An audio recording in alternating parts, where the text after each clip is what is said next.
AITA for refusing to marry the man my family chose and building the empire they said I never could. I was born into a family that owned one of the largest hotel empires in all of Europe. I'm talking luxury cars, private jets that could put the Concorde to shame, and crystal chandeliers that sparkled like a damn million stars. But lurking behind that glitzy facade, being the daughter in this family came with a suffocating rulebook. Don't lead, don't speak, don't dare to dream too big. Meanwhile, my brother was out there partying like a rock star with investors, crashing cars, and they still dubbed him the heir.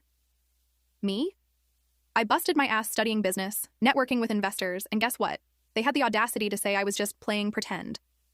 What the hell? My father used to drill into my head.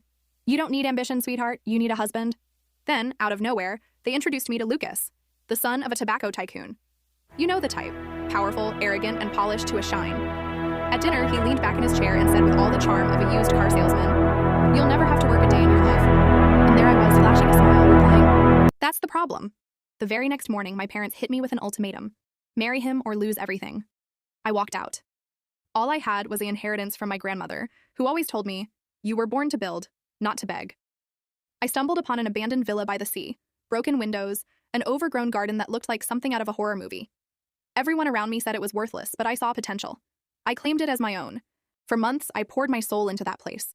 I painted every wall, planted flowers that blossomed like my dreams, and breathed life into what others deemed a lost cause.